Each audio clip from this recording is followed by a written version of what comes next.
Parents didn't notice that I moved to another state. They were busy with my golden child brother, and now, after they found out I am rich, they are calling to reconcile. Hey there, we put a lot of effort into finding the best stories for you. If you're enjoying them and want to help us out, don't forget to hit that subscribe button. It really supports our channel.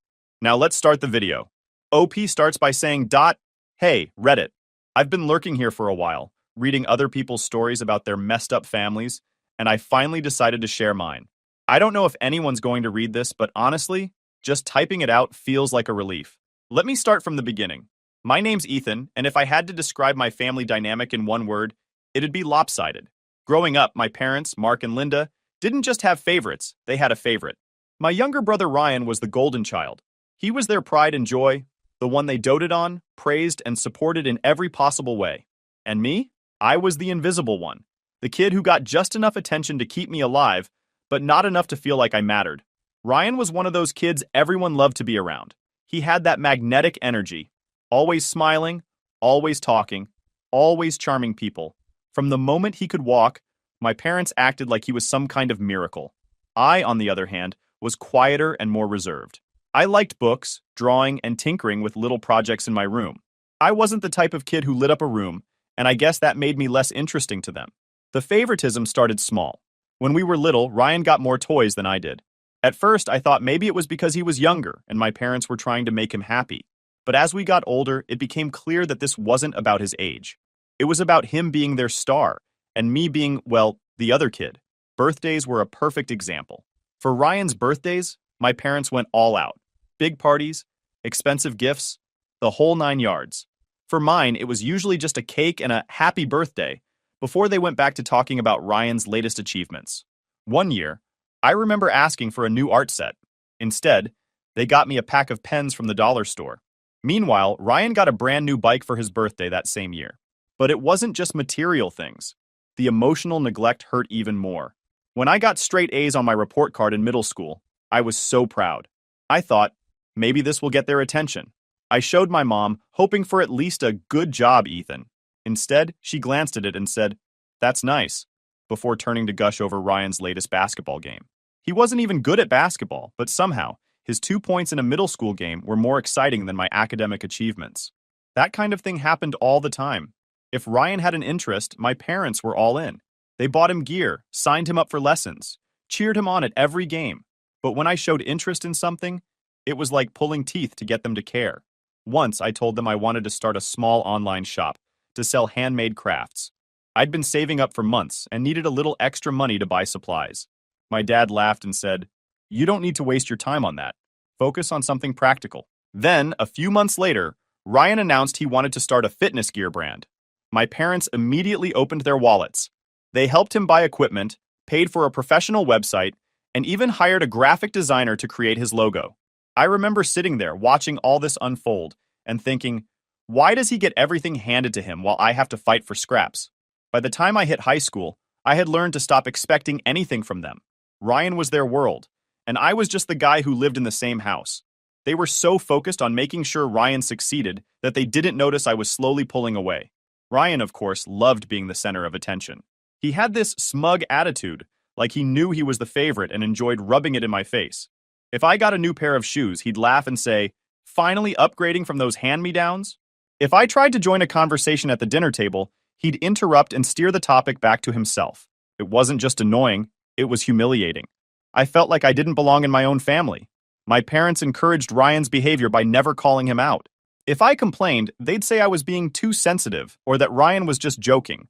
One incident stands out in my memory. It was during my senior year of high school, and I had entered a regional competition for small business ideas. I spent weeks preparing my pitch, designing prototypes, and perfecting my presentation. When I won first place, I came home bursting with excitement. I told my parents, thinking maybe, just maybe, they'd finally be proud of me. My dad's response? "That's nice, but have you seen Ryan's new logo? It's so professional looking." My mom didn't even look up from her phone. I went to my room that night and cried, not because I wanted their approval anymore, but because I realized I'd never get it. That was the moment I decided I needed to get out. I couldn't keep living in a house where I was constantly overlooked and undervalued. I started making plans to leave as soon as I graduated. But of course, leaving wasn't going to be easy. My parents had sunk so much money into Ryan's business that there wasn't much left for me. When I told them I wanted to move out and focus on my own small business, they shut me down immediately. My dad said, "We can't spread ourselves too thin. Ryan's business is the future of this family." It was like a slap in the face. They didn't even consider my dreams or ambitions because they were too busy propping up Ryan. That's when I realized I couldn't rely on them. If I wanted a better life, I'd have to build it myself, without their help. So, that's exactly what I did. After the disaster of my high school years and my parents' blatant favoritism, I knew I couldn't stick around much longer. What little faith I had left in them vanished when they poured thousands into Ryan's half-baked business idea while outright dismissing mine. That was the final straw. I decided I wouldn't wait for anyone to hand me an opportunity. I'd make one for myself. But here's the thing. When you've been ignored and underestimated your whole life, you learn to keep your plans quiet. I wasn't about to announce to my parents that I was working on my own business, not when they were so dismissive of me. So I went underground. My first step was saving every penny I could. I worked part-time jobs after school, tutoring, babysitting, even some freelance work online. I'd lie to my parents and say I was volunteering at the library or studying at a friend's house. They didn't ask many questions, probably because they were too busy hovering over Ryan's every move. With the money I saved, I started teaching myself the basics of running a business. I'd stay up late watching tutorials on marketing, web design, and product sourcing. It wasn't glamorous. I worked out of my tiny bedroom, often hiding my laptop screen when someone walked in. It felt sneaky, but honestly, it was exhilarating. For the first time, I was working towards something that was mine. My idea was simple. I wanted to create custom-designed products, things like mugs, tote bags, and stationery, that appealed to niche audiences. It wasn't groundbreaking, but I believed in it. I researched trends, designed mock-ups, and even found a small supplier willing to work with me on a budget. The first time I made a sale, I thought I was going to cry. It wasn't a lot of money, just $15 for a custom mug, but it felt like I'd won the lottery. Someone out there valued something I created. Meanwhile, Ryan's business was flopping spectacularly. He'd come home from meetings with his team, a couple of his friends who spent more time drinking than working, and complain about how hard it was to get clients. My parents, instead of holding him accountable, just threw more money at the problem. They paid for new equipment, a marketing consultant, and even rented a small office space for him. I overheard my dad once say, "Don't worry, Ryan. These things take time. You're building something big here." It took everything in me not to laugh. Ryan barely lifted a finger, yet my parents treated him like he was the next Steve Jobs. While Ryan was squandering their resources, I was quietly scaling up my little operation. My online shop started gaining traction thanks to some clever social media marketing and word of mouth. I'd post on forums and groups where my target audience hung out, subtly plugging my products without coming across as pushy. Slowly but surely, orders started coming in. By the time I graduated high school, I was making enough to support myself. I didn't tell my parents, of course. They assumed I was still just figuring things out. When I told them I wanted to move out, they barely blinked. My dad said something like, "Good for you. Maybe you can help Ryan with his business now that you'll have more time." I had to bite my tongue to keep from snapping. Instead, I just smiled and said, "Sure, Dad." What they didn't know was that I wasn't moving out to help Ryan or to stay close to home. I'd already found a small office in another state, far enough that they wouldn't drop by unannounced. It wasn't anything fancy, just a single room with peeling wallpaper and a creaky chair. But it was mine. I signed the lease the day after graduation. For the first time in my life, I felt free. For the first time in my life, I felt free. Setting up my office was one of the happiest moments of my life. I spent days rearranging furniture, setting up my computer, and organizing inventory. It was hard work, and there were moments when I doubted myself, but I loved every second of it. One of the first things I did after moving out was expand my product line. I introduced personalized notebooks and planners, which turned out to be a huge hit. I also started offering custom designs for bulk orders. Think corporate gifts or wedding favors. The business grew faster than I expected. Within a year, I was making enough to hire a part-time assistant to help with packing and shipping. By the second year, I'd upgraded to a larger office and brought on 2 more team members. Meanwhile, my parents still thought I was working a side job and occasionally helping Ryan. They didn't ask for details, and I didn't offer any. It was almost funny how little they cared about what I was actually doing. Ryan, on the other hand, was struggling more than ever. His business had completely tanked. The office my parents rented for him was empty most days, and his website hadn't been updated in months. My dad still tried to prop him up, saying things like, "These are just growing pains." But even he was starting to sound tired. By the time I hit my third year in business, I was making more money than I ever thought possible. I had multiple revenue streams, a loyal customer base, and even a few partnerships with local retailers. I didn't just feel successful, I felt vindicated. All those years of being overlooked and underestimated had led to this moment. My parents had put all their faith in Ryan, and he had let them down. Meanwhile, I had built something from nothing, all on my own. But the funny thing was, they still didn't notice. I'd come home for the occasional holiday dinner, and my dad would always ask, "So, Ethan, when are you going to get serious about your career?" I wanted to laugh in his face. Instead, I'd just say, "I'm working on it, Dad," and leave it at that. Little did they know I wasn't just working on it, I was thriving. I was sitting in my office one morning, scrolling through emails and planning out my next product launch when my phone buzzed. I don't usually answer calls from unknown numbers, but something about this one made me pick up. "Hey, Ethan, it's Dad." I froze for a moment. My dad doesn't call me often. Hell, he barely calls me at all unless there's some sort of favor he needs. I leaned back in my chair and said, "Hey, Dad, what's up?" There was an awkward pause before he started talking. "Your brother, well, Ryan's got another business idea, and we're all pitching in to help him get started again. He really wants to get it right this time." I felt my stomach twist. It wasn't anger exactly. It was more like disappointment, that familiar weight I'd been carrying since I was a kid. "Okay," I said cautiously, waiting for the inevitable ask. "Well," Dad continued, "we thought it would be great if you could come home for a family meeting, to brainstorm and help Ryan get this thing off the ground." And there it was, the real reason for the call. I laughed. I couldn't help it. "You want me to help Ryan with another business idea?" "Don't laugh, Ethan. He's learned a lot since the last one didn't pan out, and families should stick together during times like this." I leaned forward, resting my elbow on my desk. "Dad, with all due respect, why would I do that? You've never once asked me for help before." He sighed, and I could almost hear him massaging his temples through the phone. "Look, Ethan, it's not just about Ryan. It's about the family's reputation. People are starting to talk. They're wondering why Ryan can't seem to make anything work. If we all come together, we can help him turn things around and shut those people up." That's when it hit me. This wasn't about family. It wasn't about Ryan. It was about appearances. As always. My parents didn't want to help Ryan because they believed in him. They just didn't want to look bad in front of their friends and neighbors. "I'm sorry, Dad," I said, trying to keep my voice steady. "I've got my own business to run. I don't have time to play cheerleader for Ryan." That's when the guilt trip started. My dad launched into a monologue about how much they'd sacrificed for us, how hard it was to raise two boys, and how I should be grateful for everything they'd done. I stayed silent, letting him ramble. When he finally ran out of steam, I said, "I'm not coming home, Dad. I've got too much on my plate." The line went quiet for a moment, and then he said, "If you don't come, we'll stop supporting you financially." I almost laughed again. "Dad, I haven't needed your money in years. Stop pretending like you've been supporting me." There was a long pause. "What's that supposed to mean?" It was petty, but I couldn't resist. "It means I've been running my own business for the past few years. I'm doing fine without your help." I could hear the disbelief in his voice. "You're joking." "I'm not. I've got a thriving business, Dad. I'm making more than enough to take care of myself. So no, I won't be coming home to help Ryan." There was a long silence, and then he hung up without another word. I thought that was the end of it, but of course it wasn't. The next day, my mom called. "Ethan, sweetheart, we need to talk."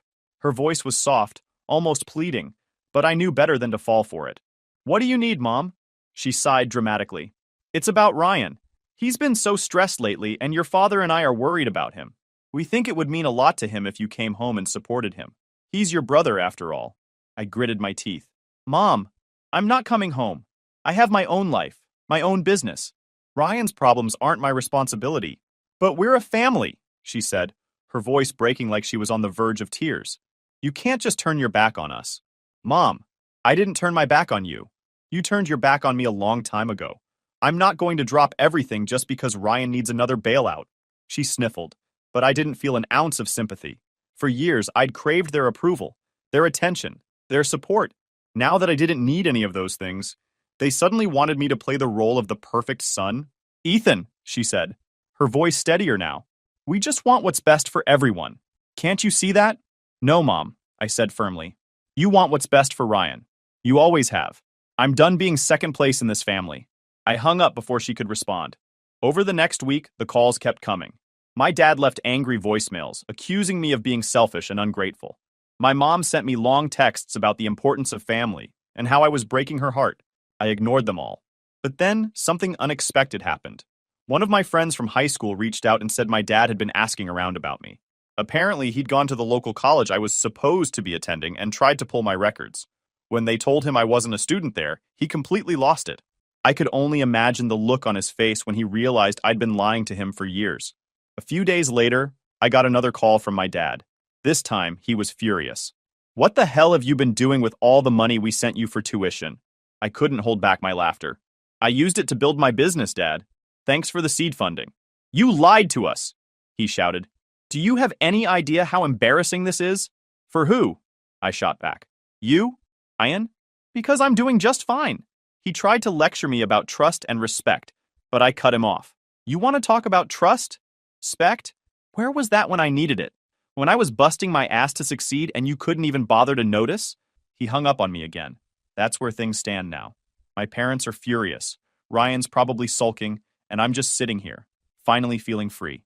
I thought the chaos would die down after I dropped the truth bomb on my dad about my business and my independence. But I was wrong. If anything, it stirred up a bigger storm. A few days after the phone call, my mom showed up at my office. Yes, she showed up, unannounced and uninvited. It was late in the afternoon, and I was wrapping up a meeting with one of my team members when the receptionist poked her head into my office and said, Ethan, there's a woman here asking for you. She says she's your mom?" I was stunned for a second. My mom had never taken any real interest in my life, so to have her standing outside my office was surreal. I told the receptionist to let her in, mostly because I didn't want her making a scene in the lobby. Mom walked in, looking around like she couldn't believe what she was seeing. "This is nice," she said, her voice laced with surprise. "Thanks," I said flatly, not bothering to mask my annoyance. "What are you doing here, Mom?" She sighed dramatically, like this was all some big inconvenience for her. "I wanted to talk to you face to face. You've been avoiding my calls, and your father and I are worried about you." I leaned back in my chair, crossing my arms. "You're worried about me? Since when?"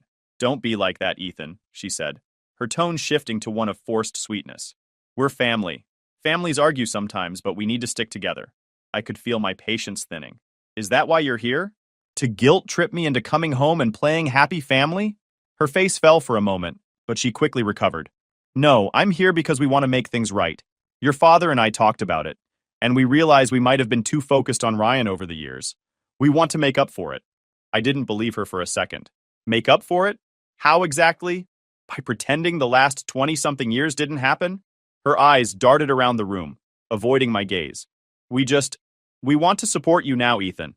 You've obviously done well for yourself, and we're proud of you." I scoffed. "Proud? Mom, you didn't even know what I was doing until a week ago. You didn't care when I needed you, and now you suddenly want to act like supportive parents?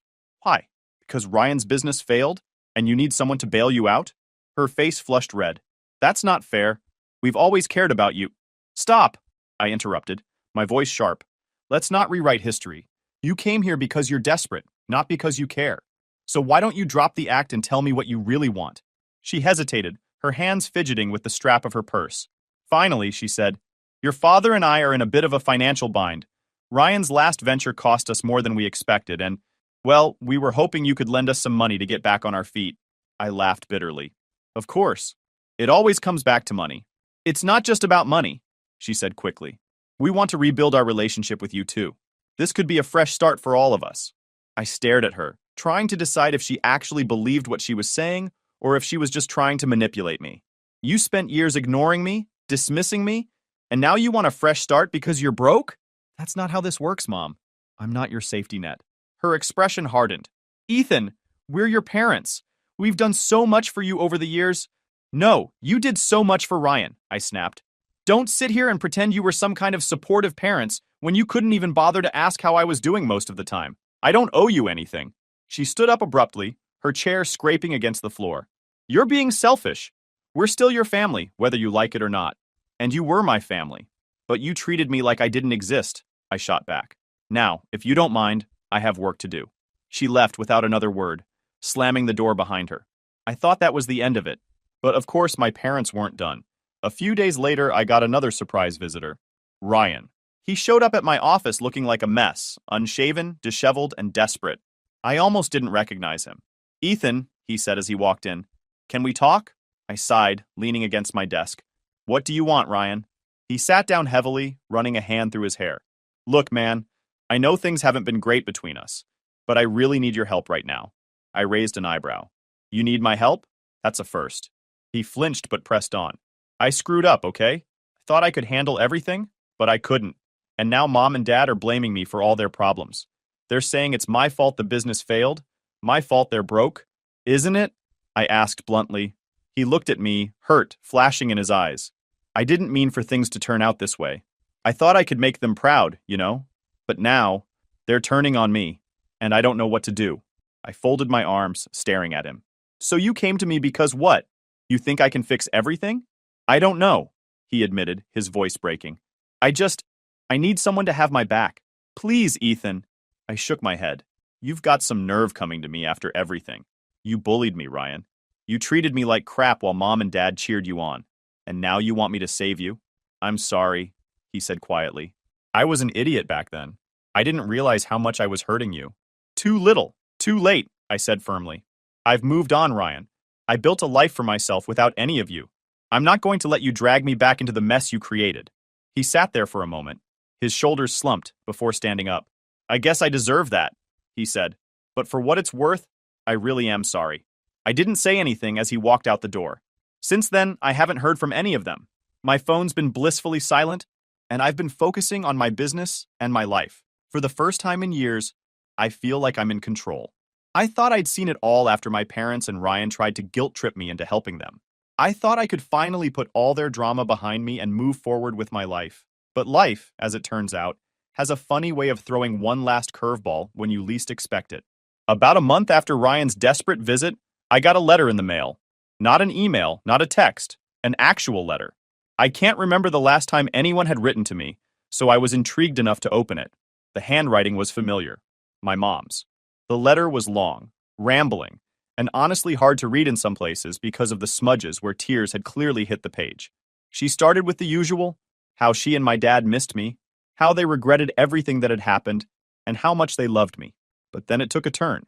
Apparently, things at home had gotten even worse. The house they'd lived in for decades was gone. My parents had over-leveraged everything they had to fund Ryan's businesses. And when the last one failed, they couldn't keep up with the mortgage payments. They'd been evicted a few weeks ago and were now living in a tiny apartment on the outskirts of town. Ryan, the golden child, had cut and run. He'd taken what little money he had left and moved in with a friend 2 states over. He wasn't answering their calls, and my parents were furious. My mom wrote that she couldn't believe Ryan would abandon them after everything they'd done for him. It was ironic, really. They had spent their entire lives bending over backward for Ryan, showering him with love, support, and resources, only for him to leave them high and dry when things got tough. Meanwhile, the son they'd ignored, the one they'd dismissed as too sensitive or not ambitious enough, was the only one still standing. The letter ended with a plea. My mom begged me to come back, to forgive them, and to help them rebuild their lives. She said they didn't have anyone else to turn to, that they'd learned their lesson, and wanted to make things right. I put the letter down and sat in silence for a long time. Part of me wanted to believe her. Part of me wanted to be the bigger person, to go back and try to fix what was left of our family. After all, they were still my parents. And despite everything they'd done, or hadn't done, I couldn't completely shut off the part of me that craved their love and acceptance. But then I thought about all the years I spent waiting for them to care about me. All the birthdays and holidays where I was an afterthought. All the times they made it clear that Ryan was their priority, and I was just the background character in their perfect little family narrative. I couldn't go back. A few weeks after I got the letter, I heard from my aunt, the only extended family member I still kept in touch with. She called me out of the blue, her voice low and hesitant. Ethan, I don't know if you've heard, but your parents are in real trouble. I figured, I said, not bothering to hide my lack of sympathy. They lost the house, she continued. But it's worse than that. Mark, your dad, he had a big argument with one of his old clients, and it's blown up into a lawsuit. They're being sued for damages, and if they lose, they'll have nothing left. I rubbed my temples. What do you want me to do about it? She hesitated. I'm not saying you owe them anything, Ethan. God knows they've treated you terribly. But they're your parents. I just thought you should know. I thanked her for letting me know and hung up. That night, I couldn't stop thinking about everything. My parents had made so many bad decisions, so many mistakes, but at the end of the day, they were still human. Flawed, selfish, and short-sighted. Sure, but human nonetheless. I wasn't going to swoop in and save them. I wasn't going to pour my hard-earned money into their endless pit of bad choices.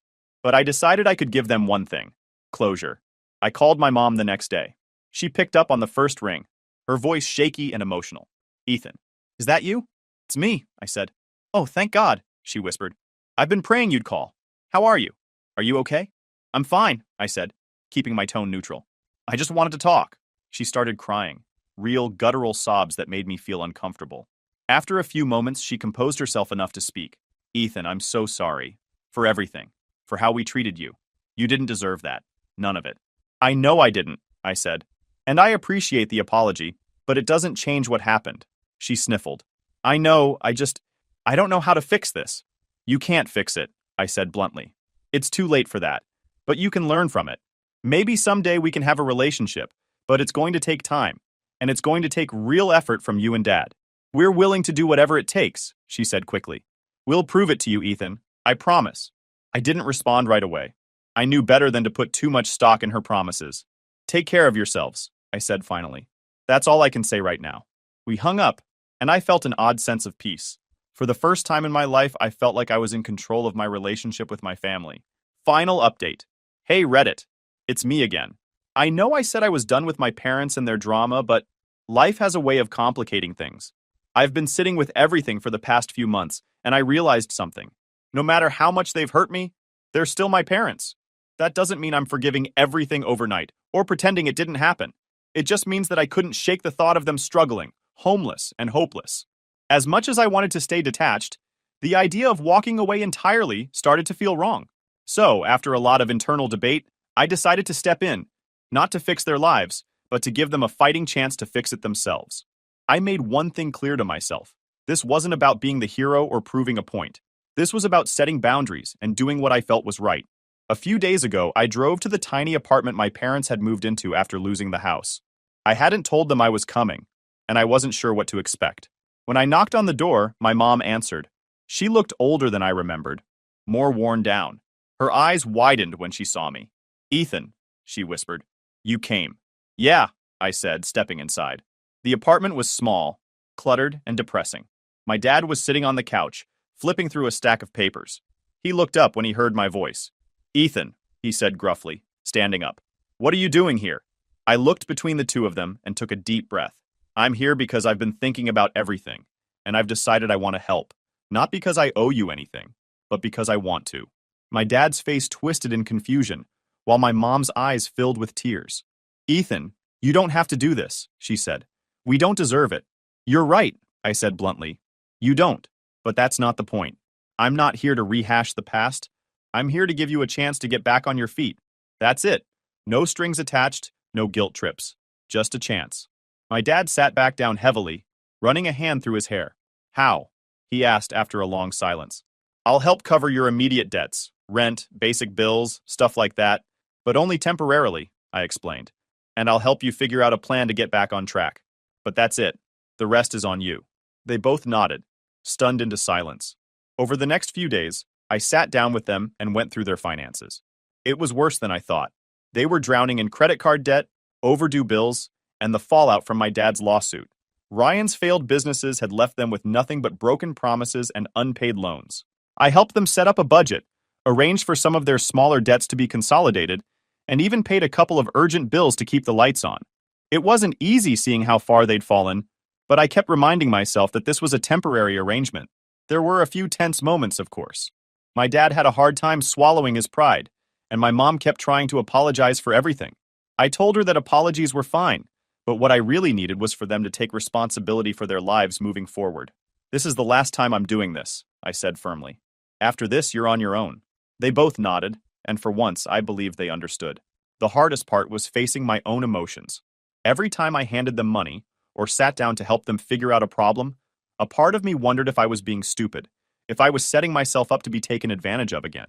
But another part of me felt like I was finally closing the chapter on years of pain and resentment. Helping them wasn't about fixing the past, it was about proving to myself that I could rise above it. It's been a week since I stepped in, and so far things seem to be moving in the right direction. My parents have started looking for part-time jobs, and they're taking the budgeting seriously. I even set up an online bill pay system for them to make things easier. I'm not saying everything's perfect now. There's still a lot of history between us, and it's going to take a long time to rebuild trust. But for the first time in a long time, I feel like we're moving forward instead of just spinning in circles. I'm cautiously optimistic, but I'm also keeping my boundaries firmly in place. If they slip back into old habits, I'll walk away again. No hesitation. But for now, I'm willing to give them this one last chance. Thanks for sticking with me, Reddit. I'll let you know how it goes. Fingers crossed.